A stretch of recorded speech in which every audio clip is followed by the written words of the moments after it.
Let's talk about the Utah Jazz, a team that it seems to be is a team of two halves. Michael Bolton, does he have any thoughts? Thanks, Josh. It's Michael Bolton here, and it's time for another episode of the Locked On Fantasy Basketball Podcast. Let's get to it. Let's get to it, indeed. You are Locked On Fantasy Basketball, your daily fantasy basketball podcast, part of the Locked On Podcast Network.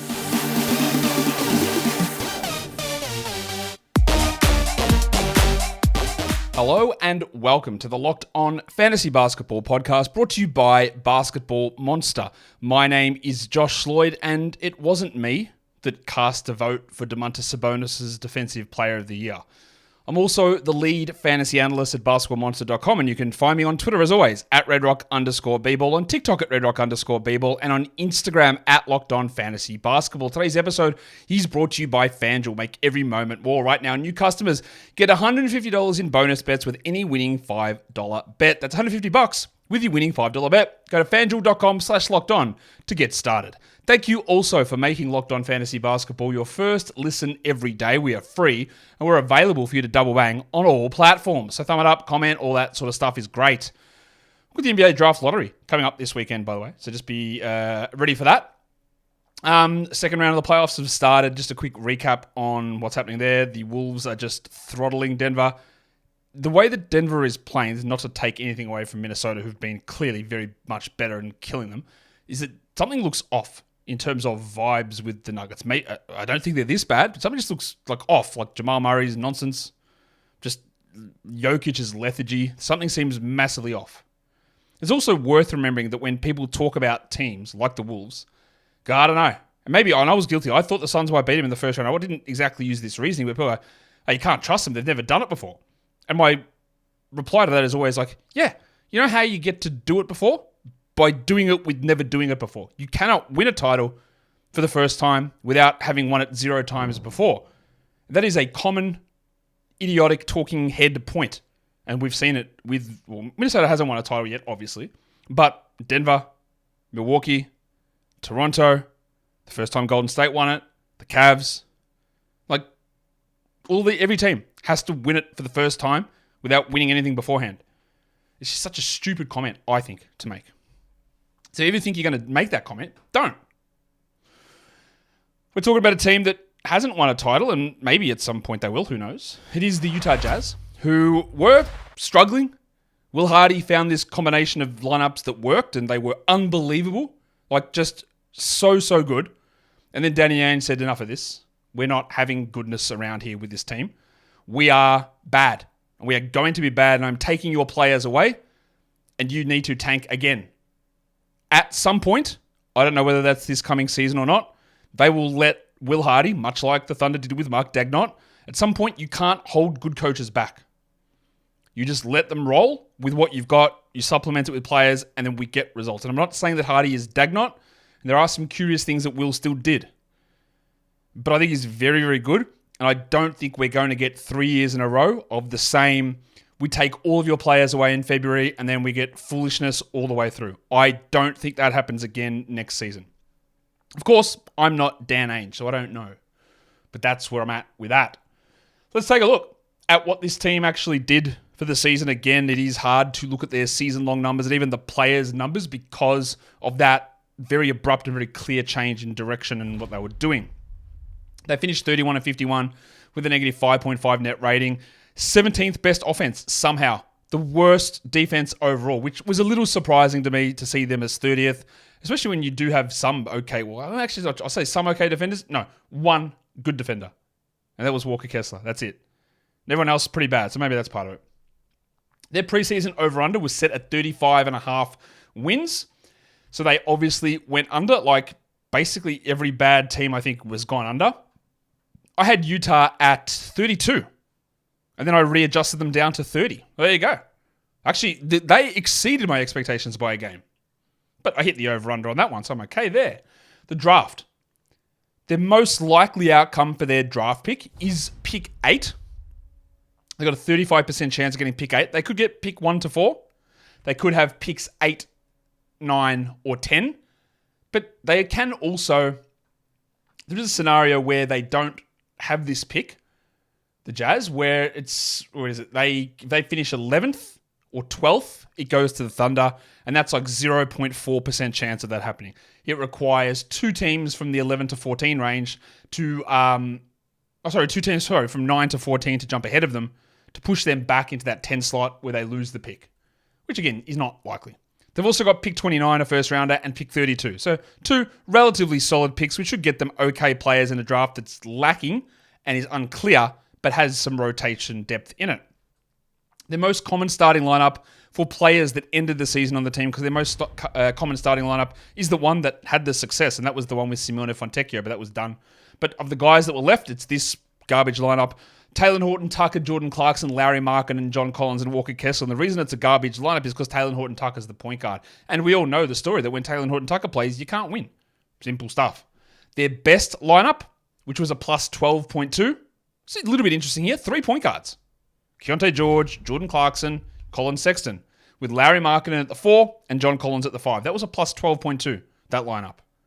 Interesting to see the 3 small guards and the 2 power forward centers. No Kessler. That was their best lineup for the season. Heading into free agency, there are 3 guys restricted. One of those is Kyra Lewis Jr., who came across in salary dumps. John Juzang and Micah Potter are two-way players. Juzang was starting games at the end, and that's how you know that they were deliberately trying to lose. This bloke is terrible, and starting him games and playing him minutes is a clear indication that you desperately do not want to win. The unrestricted guys, Chris Dunn and Taylor Horton Tucker, who were part of that 4-man point guard cohort this season. Dunn was part of those lineups that did have the Jazz running very successfully, but he is 30. Horton Tucker is just bad. I don't know what to say. He's bad, man. I think he's terrible, and I think I don't know that I'd bother signing him anyway, but I'm not sure. And Luka Šamanić is the other one, another guy that when you're looking to lose games, you chuck Šamanić into the lineup, you start him games, and he's a good rebounder, but overall he's terrible. So we're not talking about, Dunn's important, he's a good defensive player, which for a team that doesn't have any. So maybe you look to bring him back, but overall there's not huge amounts happening there with free agency. Lauri Markkanen does have a non-guarantee, but that's just silly. The main reason, I'm putting it there for completion's sake, he's got an $18 million contract with a partial guarantee. Obviously they guarantee that, but he's also extension eligible, which is the interesting thing. Does he negotiate an extension? Do they let him go to free agency? Then they'd make a move on that. He is extension eligible, Lauri Markkanen. The other guys with non-guarantees are Omer Yurtseven, as a third-string center, and then the 2 guys they signed towards the end of the season, Darius Baisley, who had a couple of okay moments, and Ken Lofton, the guy that's going to always put up numbers when put into non-high leverage situations in game 82 of the season. That's what he does. I don't think he's an NBA player, but he'll always put up numbers in these interesting numbers in these meaningless games. That's just a standard thing that you get from Ken Lofton.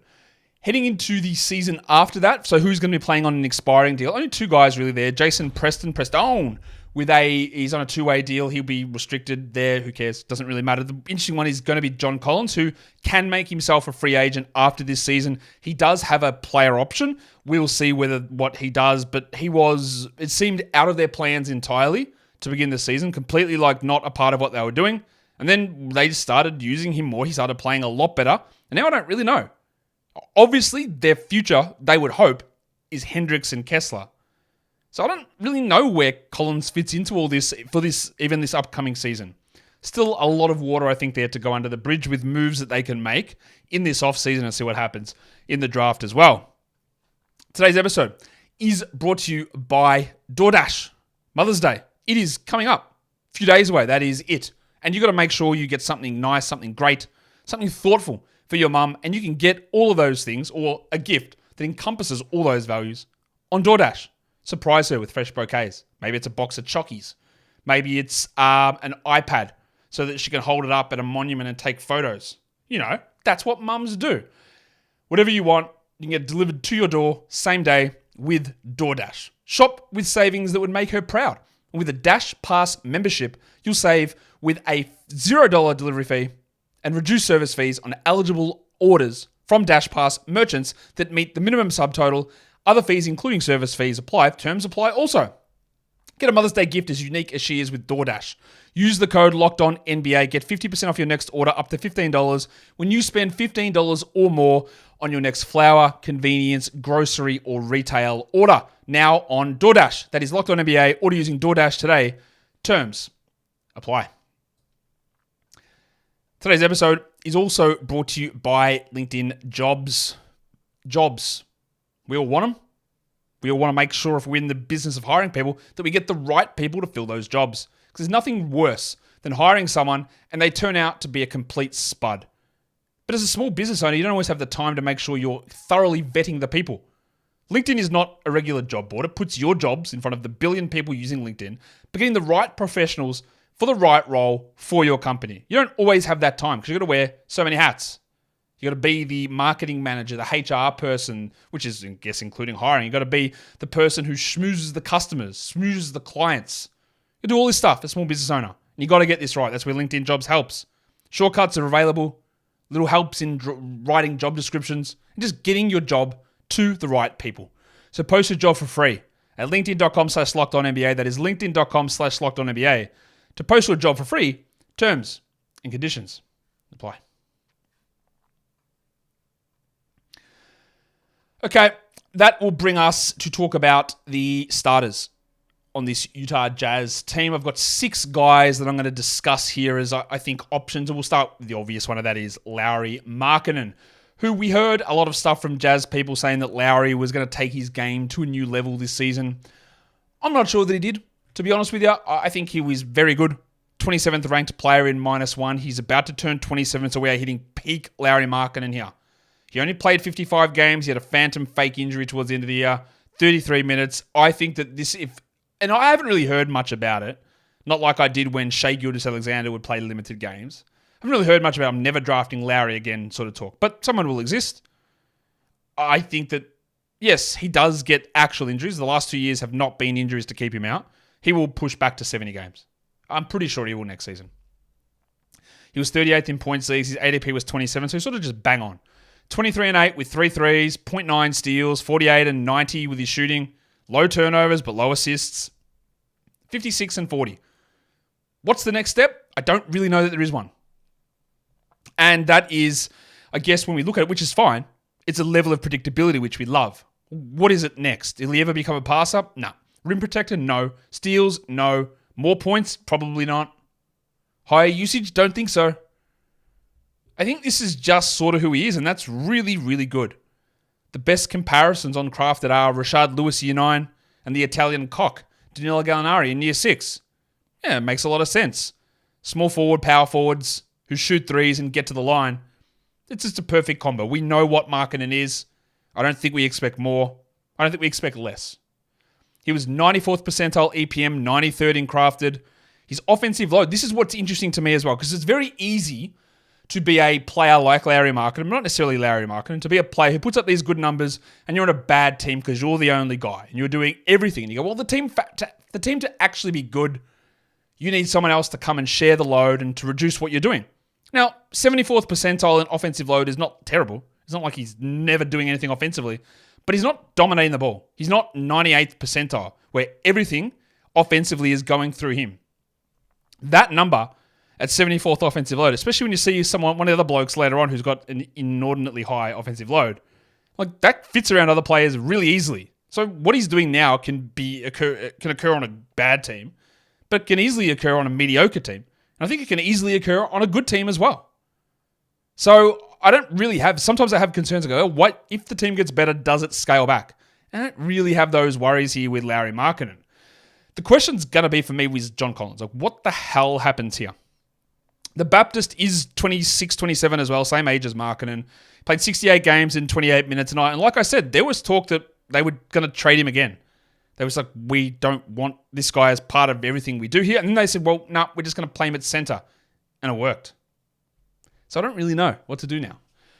He finished 90th in -1 rankings and an ADP of 103. Now, I was not interested in John Collins. There were some people who thought he'd go back to Atlanta, top 50 guys. No interest in that.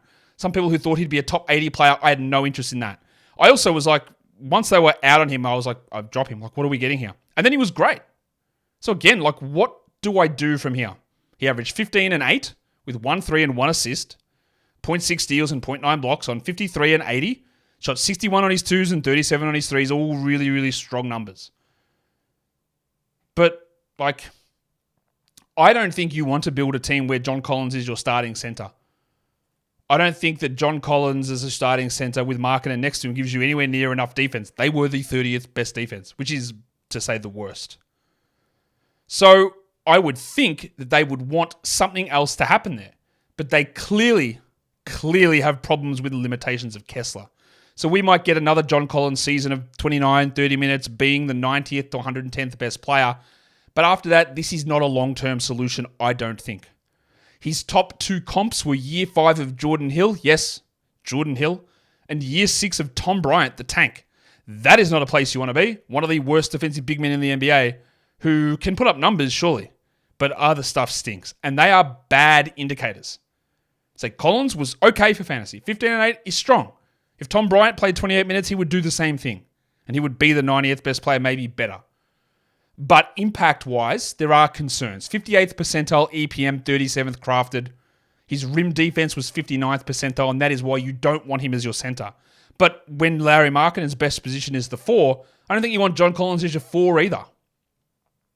So it is still mismatched. I wouldn't be shocked if he's moved on somewhere or they change things around, especially, and you drafted Taylor Hendricks in the first round. To me, I would mark this down as best season of John Collins' career. Well, it's not the best season of his career, but it never gets better from here. A lot's going to depend on what they do in the offseason, but I don't have a very high level of confidence in Collins because, again, even though the numbers are okay, I wouldn't say that it led to good stuff for the Jazz. Let's talk Colin Sexton, the Padawan. I'll be very upfront about this. I, in the past, have not liked Colin Sexton as a player at all. I have acknowledged that he improved as a shooter, but I thought he's too small. He doesn't defend well. He doesn't get to the line enough. He doesn't shoot the 3-ball enough. He doesn't do anything well enough. It's all about, you can put up some numbers, but it leads to absolutely nothing positive. And if you're your point guard, you don't get anyone else involved. If you're the shooting guard, you're too small defensively, and you don't just do anything. But he was great. He was, and honestly, I never mentioned him, but he probably should have got some buzz in Most Improved Player. He was awesome. And I have never believed that Colin Sexton is a good player or will be a good player. But he was great. He's only 25. He played 78 games and 27 minutes a night only. 93rd in -1, 67th on Yahoo. 85th in points, averaged 19 points with 2.6 rebounds. Now, I was correct. He's bad rebounder and never will be good. He still doesn't take enough threes at 1.6 a game. But 5 assists, 0.8 steals, shot 39 from 3, 53 on 2s, 86 from the line. Excellent. And this is where things get, uncomfortable. Now, if you're watching a video, you can probably see why. But for the audio guys, his top 2 comparison players for this season. Year 6 of Kyrie Irving and Year 8 of Bradley Beal. They are all NBA level players and level seasons. You go, is Colin Sexton that good?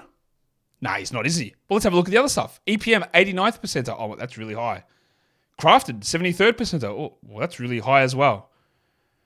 What's happening here?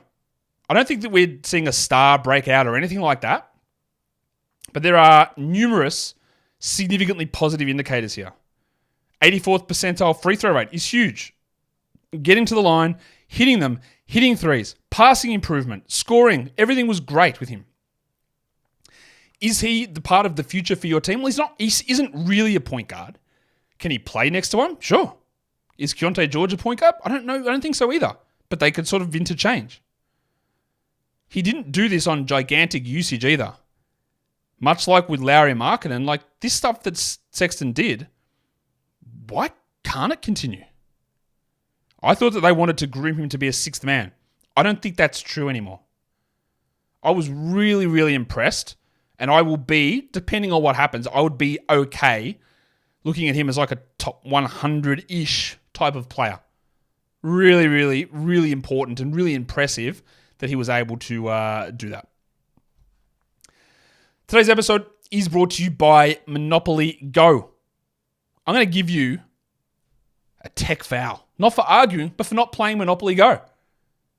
You got to get in there because you can play not only against your friends and take their money out of their bank with a heist, smash down their landmarks, or extract rent from them like some sort of snooty landlord, you can also team up with them in time tournaments, build your boards together.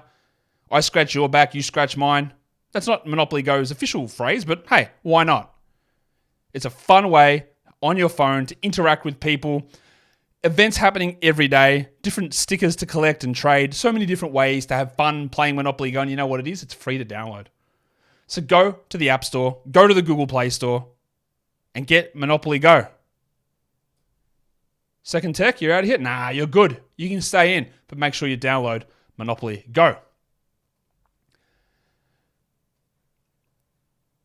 All right. That's good stuff. Walker Kessler. What's going on now? I had to listen to many, many people, and so many of you who aren't listening to this show right now. So I'm going to call you guys out because you're not here. Small level of audience. The amount of people who complain, Will Hardy, what a trash coach, he's got to be fired. Why isn't he playing Walker Kessler? If you ever have that idea, right? If you ever have, now there are terrible coaches, but if your idea of a coach being bad is because he doesn't play your fantasy guy enough, reassess what you're doing. I think it's really, really straightforward. You will never, ever, ever hear me complain about coaching, complain about management decisions, because it impacts my fantasy, either my fantasy projection or my fantasy team. It's a garbage way to look at it, and also makes other people, the league, the teams, all go, fantasy, get out of my face. And I think we all have somewhat of a responsibility to make fantasy grow, to make it bigger, make it better, without pissing off the stakeholders in the league. Oh, you ruined my fantasy team, Will Hardy. Why did you ruin it? That is not what anyone wants. It's just a bad, bad look for anybody. You will never, ever hear me doing it. Now, I will criticize coaches, GMs all the time for their terrible decision-making. But not because I said Walker Kessler was playing 30 minutes and now he's playing 20. You're a terrible coach. No, I got it wrong. Walker Kessler struggled. Walker Kessler was an interesting player last season down the stretch, and maybe we should have paid way more attention to this. In the part of the season where they were like, we don't care and want to lose games, they played him more minutes, he blocked a ton of shots. But there are significant limitations to Kessler. Switch, forget it. Can he drop and protect the rim? Absolutely. Can he do anything else? Well, apparently not really. Offensively, does he do anything? No. We featured Walker Kessler a ton over last offseason, talking about how he had the big highs, but in terms of like the top 200 players, you'd see his name in the bottom 5 contributors in so many categories because he's just so limited. And that's always that argument about the traditional ranking metrics, putting him so high because he wins blocks on his own and look at the low turnovers, which is, of course, very completely clear garbage. He's only 23. He played 23 minutes a night. He finished 105th, which again, people would say would be way worse than that. 126th in points. He averaged 8 and 7.5 with 2.4 blocks. No assists, no steals, no threes, low scoring, bad free throws, 60%, but hit 65 from the line. He actually took some threes this season, 21% on there. Those didn't hit many of them, but there was enough. He, again, though, can he be a 30-minute a night center? I'm not. It's hard to rule anything out at age 23 in year 2, but I'd say no. I'd say the likelihood is that this is not a 30-minute a night NBA center. 26, maybe. He did also suffer an elbow injury in game 1. So did that impact everything? Is that what made everything so bad for Kessler? Or is it the modern game? Does he have the flexibility of a Rudy Gobert to switch? And yes, Rudy Gobert does guard on the perimeter. And yes, Rudy Gobert is the best defensive player in the NBA. Won't be for long, but he is. Not Sabonis. Kessler doesn't have that ability to do that. He doesn't get his hands on balls giggity in terms of steals or passing lanes or deflections. He doesn't do any of that stuff. I'm not writing this man's career off at all. He's got a long way to go still. But he's not the flavor of the month. He's not the guy that gets the blocks because that man lives in San Antonio now. And Kessler's value is very, very low. Be really, really cautious about how you sort of interpret his value and the metrics you use. Because, again, traditional rankings will tend to tell you that all those big block positives and low turnovers make him a good player. It's not really the case. His best comp was year 3 JaVale McGee, followed by year 3 Mitchell Robinson. And Mitchell Robinson is actually a really good comp. A guy that does nothing except rebound, block, and get field goal percentage with low free throws. And unfortunately, Walker does have maybe some stretchability, but unfortunately, I think Walker might be that guy. He was 62nd in EPM and 70th in crafted plus minus. He was still 97th percentile in rim defense. He's still really good at that one specific thing, but the way Will Hardy deployed him, and yes, you could say they should have played him more because they had the worst defense in the NBA. And I can actually understand some of those arguments. But it does require very specific things around him because of the limitations and because of the style you have to play. I don't for a second believe John Collins is the answer, but Kessler needs to be potentially deployed in a platoon type scenario where you can run him at certain periods. Maybe he is a guy that just shuts down opposition bench units because those limitations in switching aren't as exploitable when you're going up against bench guys. Will he be draftable next season? 100% yes. Should he improve from this? I would say probably yes as well. But will he ever be a 29-minute guy? That's where my answer probably ends up as a no, would be my guess. What about the man on the street, JORDANCLARKSON, Jordan Clarkson, who is now 32. He's 55 games played, 31 minutes. He signed an extension. We thought that he was on the trade block the last 2 years, but we also chucked out. Well, I chucked out. You listened. Maybe you chucked it out to your friends as well and said the following, to paraphrase. Amazingly, Jordan Clarkson loves Utah. Amazingly, Utah loves Jordan Clarkson. He is settled there. He is a mentor, key part of team culture. And going by earlier Jordan Clarkson moments in his career, that would have seemed not probably likely, yeah? But it is. This is what he is. And they love him. I would think, though, that the 31 minutes a night that he is getting with the second year of Keontay George coming, more Colin Sexton, I don't know that Clarko at age 32 does this again. 138th in -1. Yahoo rankings will again tell you that he was unrosterable in 16-team leagues. And if you believe that, well, I've got a second-round Walker Kessler to sell you. He was 117th in points with an ADP of 114. Look, he had his moments and the shooting was terrible this season. But I'm also not willing to think this is Clarko. 17, 3, and 5 on 41 and 88. But the key thing is they're 29% on threes. And Jordan Clarkson is a much better three-point shooter than that. He is 32, so maybe we have got a drop-off, but I just don't believe that we are 29% shooting all the way through here. I don't believe that's the case. He's never a steals guy. What he is scoring, he gets some assists, he gets some threes, he's good at free throws. They're all those things that are there. They will push back a little bit, I'm guessing.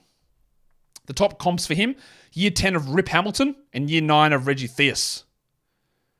The advanced stuff actually hated him this season like terrible. 40th percentile EPM, 12th percentile crafted plus minus. And want to know why?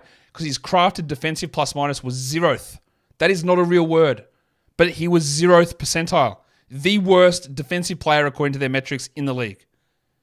He's terrible defensively. Their team is terrible defensively. It's also why you can go, well, how much can a Kessler do to hold up against a Lauri Markkanen and John Collins, Jordan Clarkson combination? Like, not a lot.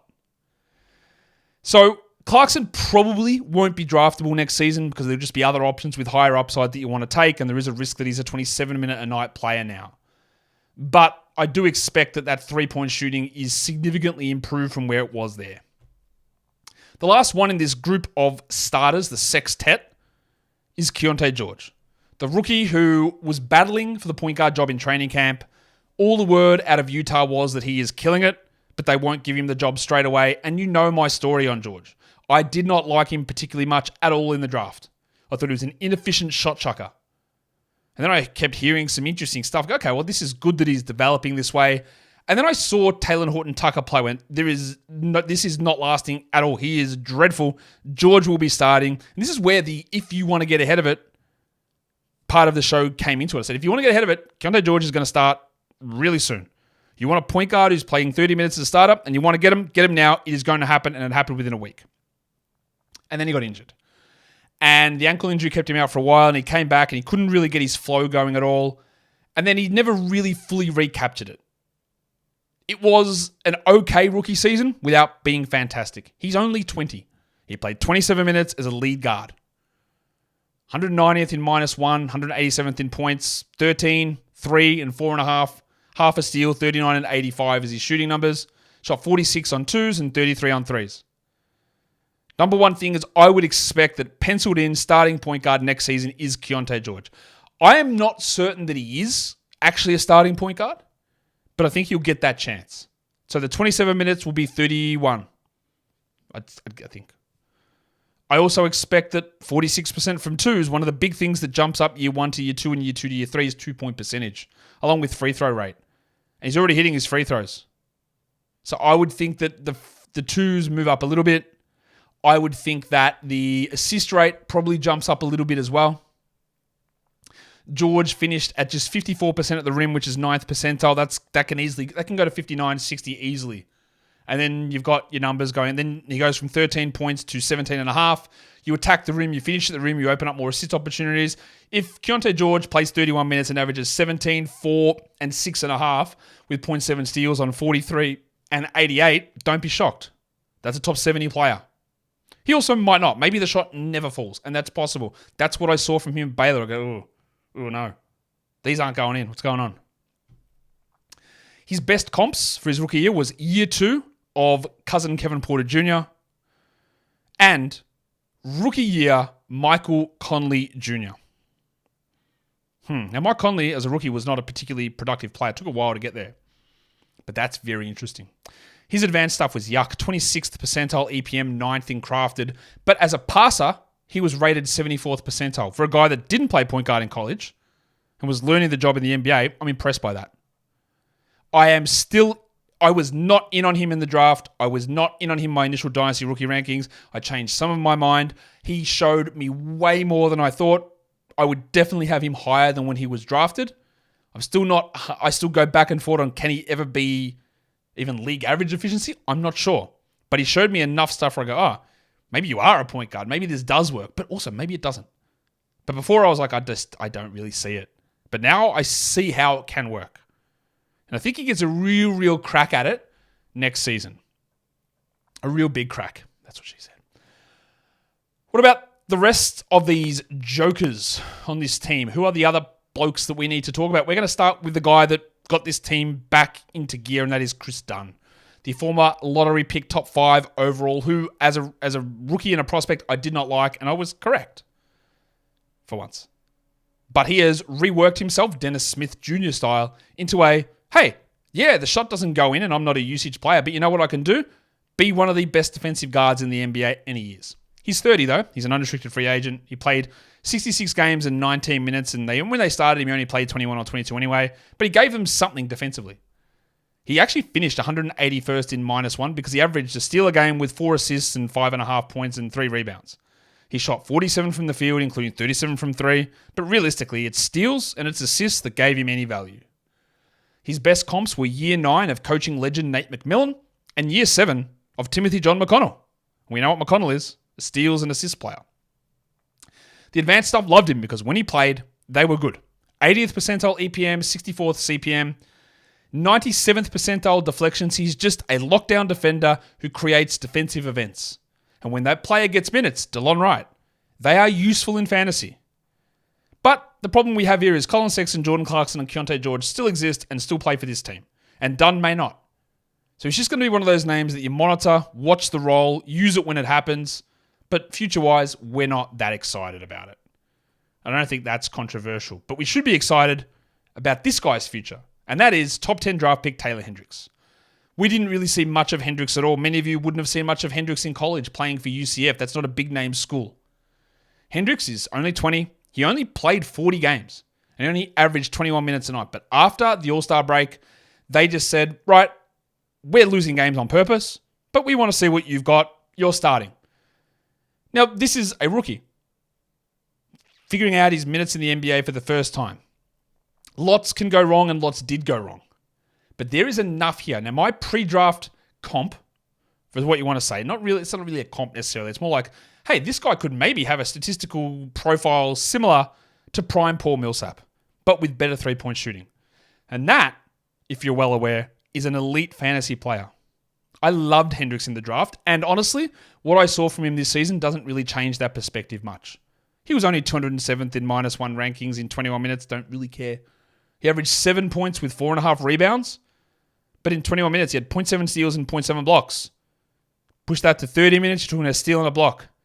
Push that to being better and more experienced, maybe we get to a steal and 1.4 blocks with 13 points and 8 rebounds and 1.5 threes. I don't think he's ever going to pass. I don't think he's ever going to be an elite rebounder. But defensively, with 3-point shooting, the name that I said Paul Millsap, but one of the other names you might have thought about, you might have actually just be reading it on the screen. But you go, didn't Jonathan Isaac do that? Yeah, he did.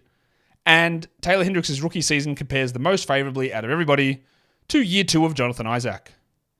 And what we know is that when Jonathan Isaac, when he didn't have writer's cramp from authoring books and suffering multiple knee injuries, he was a top, let's say 30 fantasy player and one of the best defensive players in the NBA.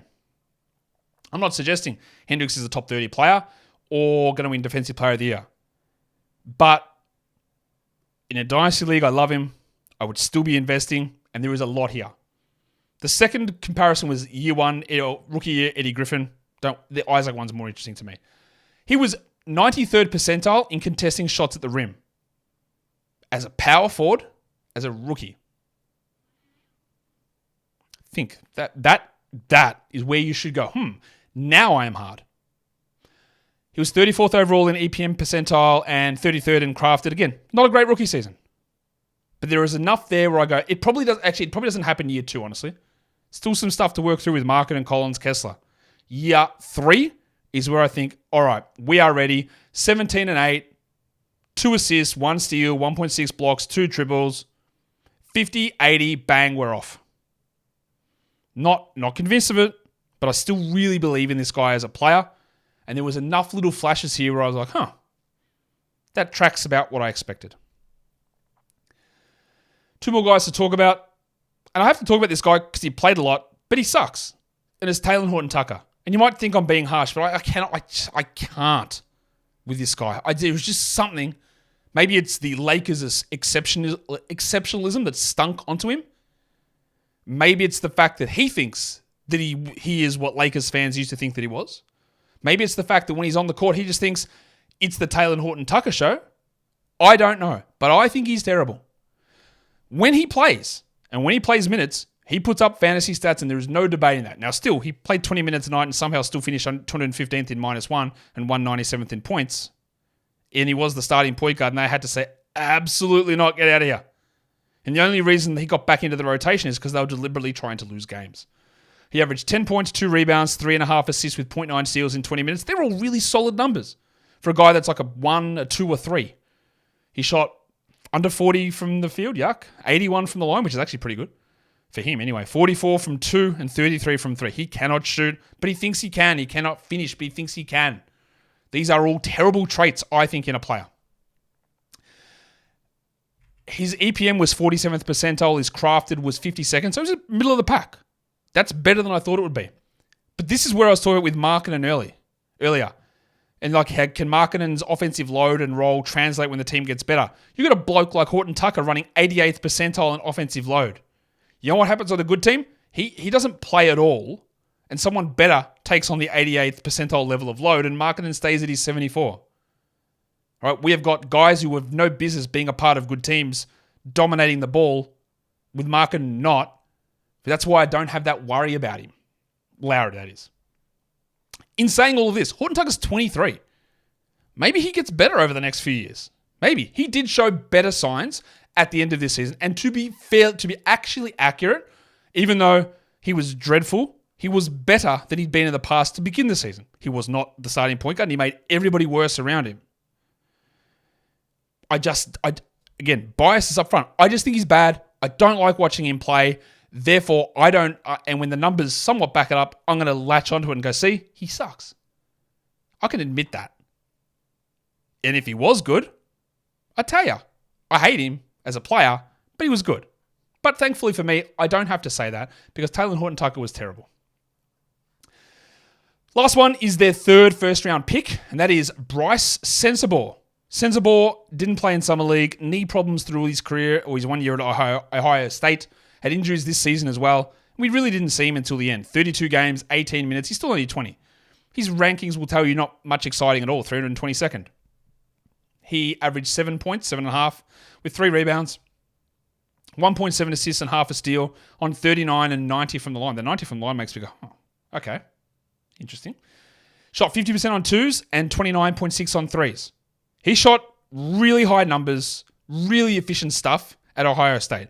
Big volume, 3-point shooter. One of the guys that you can win that discussion. We talked about this with the Raptors the other day when everyone was telling me, nah, you got to take Dick, best shooter in the draft. I go, is he? But maybe he's not. Maybe it's this guy who had huge volume, huge contested shots, and good percentages. Now, of course, that doesn't mean you're going to be good in the NBA because Sensabaugh wasn't. Under 30% shooting from 3. But what he does have the ability to do, as a shooting guard small forward type, and they have no small forwards on this team at all, an ability to shoot volume 3s, but grab rebounds at an above average rate as well. Now, the problem is he's one of the worst defenders in the NBA. He was one of the worst defenders in college basketball. He's a terrible defender now. He doesn't really pass. There are a lot of issues with his game. The comparisons stink as well. Year 2, Zaire Williams. Year 2, Darius Blaisley. Absolutely not. I'm not interested in any of those. They're dreadful comparisons. He was 7th percentile EPM. He was 10th in crafted plus minus. Terrible. 10th percentile. Terrible. And the other thing that really sucks is that his creation-based turnover percentage, meaning your turnover percentage as a proportion of how often you're actually doing stuff for your team, box creation, he was in the 4th percentile. So he didn't have to do much, and he still couldn't handle the ball. They are all bad signs. I thought that Sensabaugh should not have fallen as far as he did in the draft. I thought he was close to being a lottery-type player. I am not moving off of that at this point after we saw 32 games in 18 minutes. He showed me some flashes. He showed me some bad stuff too. I'm worried about the knee. I'm worried about the defense. I'm worried about what do you do apart from scoring and volume. So I'm probably lower on him now than I was, but there were enough flashes there where I go, you should be at least in the rotation opening night next season. Let's get 17, 18 minutes a night in, and let's see what you improve. I think that the finishing numbers, the percentages could easily jump. Easily. 5 percentage points on the 2s and 10 on the 3s. Easily. The scoring could really fly up. But I think some of the overall stuff is a little concerning there with Brice Sensabaugh. But again, we just didn't see much of him all season. And that's going to be all you see of me for today's show because we're done. So, if you like the Utah Jazz, if you're a big saxophone legend, or you just like giving thumbs ups, why don't you do it now? Go and hit the subscribe, go and double bang, go and leave those comments down below. Guys, hey, you want to know actually something else? I was on the Locked On Fantasy Baseball podcast today. So if you want to hear me talking fantasy baseball, you can go check that out today as well. I think it's coming out tomorrow morning, actually. So you can hear me talk there. Guys, we're done here. Thank you so much for listening, everyone. See ya.